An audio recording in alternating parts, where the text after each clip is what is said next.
শোন শোন ওরে মন, এ জীবন কতক্ষণ, কিছুক্ষণ পরে তোর কাফন দাফন, মালিকুল মউত হবে হাজির এখন, দেহ ছেড়ে রূহ উড়ে যাবে রে তখন। আহা শোন শোন ওরে মন, আহা শোন শোন ওরে মন, এ জীবন কতক্ষণ, কিছুক্ষণ পরে তোর কাফন দাফন, মালিকুল মউত হবে হাজির এখন, দেহ ছেড়ে রূহ উড়ে যাবে রে তখন। আহা শোন শোন ওরে মন, আহা শোন শোন ওরে মন, আহা শোন শোন ওরে মন, এ জীবন কতক্ষণ, কিছুক্ষণ পরে তোর কাফন দাফন, মালিকুল মউত হবে হাজির এখন, দেহ ছেড়ে রূহ উড়ে যাবে রে তখন। আহা শোন শোন ওরে মন। এই মায়ার জমিনে কেউ চিরদিন ছিল না, থাকেনি, থাকবে না, সকলকে চলে যেতে হবে। রাজা বাদশা যতই যাই হোক না কেন, সকলকে চলে যেতে হবে। আর আমরা অনেকজনা বলি, বাবা খালি হাতে এসেছি আর খালি হাতে চলে যেতে হবে, বলি না? খালি হাতে এসেছি আর খালি হাতে যাবে।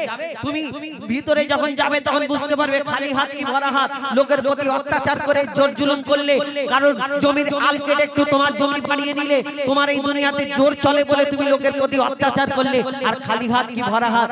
খালি হাতে এসেছো বটে, কিন্তু যখন ভিতরে যাবে খালি হাত কি ভরা হাত, সেই হাত তুমি দেখতে পাবে না তুমি কি নিয়ে যাচ্ছ। শুধু যখন আওয়াজ হবে শুধু আওয়াজগুলো বুঝতে পারবে। কবি ছন্দের মাধ্যমে আরো কি লিখছে দেখো।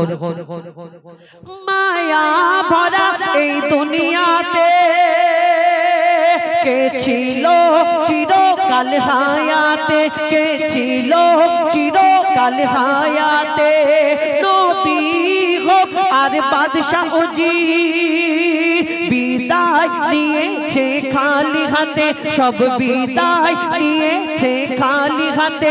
নেকি গোনা আর পাওনা দেনা, নেকি গোনা আর পাওনা দেনা, যাবে শুধু তোমার সাথে।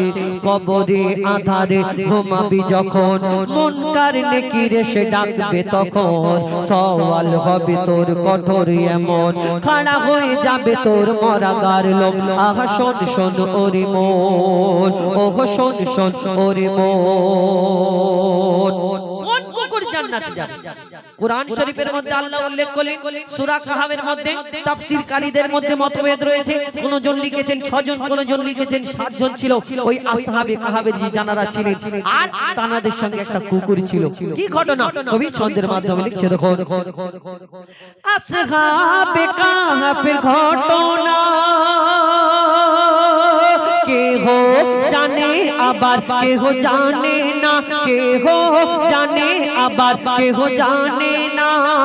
আধার পাহাড়ে একটি গুহায় 6 জন মানুষ আজ জ্যান্ত ঘুমায়, 6 জন মানুষ আজ জ্যান্ত ঘুমায়। তাদের ছিল এক পোষা কুকুর, সে দিত পাহারা রাত দুপুর, দিত পাহারা রাত দুপুর। তারা আছে হায়াতে এই দুনিয়াতে, তারা আছে হায়াতে এই দুনিয়াতে, ঘুম ভাঙবে তাদের কিয়ামতে।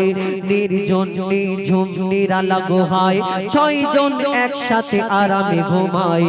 ওয়াদা করেছে খোদা দয়াময়, কুকুর সাথে জান্নাতে তারা যাবে নিশ্চয়। আহা শোন শোন ওরে মন, আহা শোন শোন ওরে মন। চৌঠা আকাশে ঈসা নবী হায়াতে আছেন তিনি জানি সবই। ঈসা নবী মরেনি, ঈসা নবীকে আল্লাহ চৌঠা আসমানে তুলে রেখেছে। ঈসা নবী ধরনীর বুকে যখন আসবে, আমার নবীর উম্মত হয়ে এই ধরনীর বুকে আসবে। আর ঈসা নবী যখন আসবে তখন উম্মতদের বাঁচানোর জন্য আমার আল্লাহ ঈসা নবীকে ধরনীর বুকে পাঠাবে। তিনি কোথায় এসে নামবেন? এখন কেউ আমাদের ছোরা ঠেকায়, কেউ মেশিন ঠেকায়, এই দুনিয়ায় বলে কলমা ছেড়ে দাও, কোরআন ছেড়ে দাও, আর অন্য একটা কিছু বলতে বলে, নালে পাকিস্তানের বাংলাদেশে চলে যাবার কথা আমাদের এই কথা বলে। কিন্তু ঈসা আলাইহিস সালাম যখন আসবে সবাই দলে দলে দলে দলে সব হিন্দু ইহুদি বৌদ্ধ খ্রিস্টান আর কেউ থাকবে না, শুধু মুসলমান হবে। এটা আমাদের আকীদা, এটা আমাদের বিশ্বাস। কিন্তু ঈসা আলাইহিস সালাম যখন দুনিয়াতে আসবেন, কোথায় আপনাদের এই রাউতাড়া এসে নামবেন, আমাদের মিডিয়াপুরি যে নামবেন না, তানার হাতে আল্লাহ কোন একটা বড় স্পেশাল মিশন জ্ঞান দিয়ে দেবে, এমন একটা গুলি করলে একদম লক্ষ লক্ষ মানুষ মরে যাবে না। ঈসা আলাইহিস সালাম যখন দুনিয়ার মধ্যে আসবে, তানার হাতে কি থাকবে, তিনি কোথায় এসে নামবেন আর কি হবে, শেষ কথায় কবি ছন্দের মাধ্যমে লিখছে। দেখো চৌটা আকাশে ঈসা নবী হায়াতে আছেন, তিনি জানি সবই, আসবেন তিনি আবার এই ধরাতে,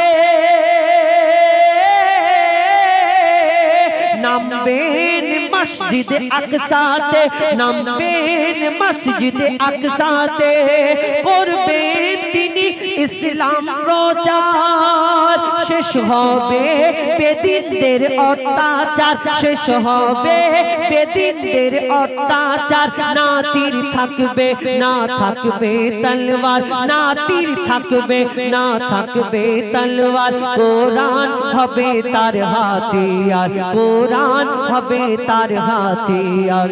হিন্দু ইহুদি বৌদ্ধ খ্রিস্টান দলে দলে হয়ে যাবে মুসলমান, আল্লাহ দেবে তার এত সম্মান, নবীজির পাশে হবে তার কবরস্থান।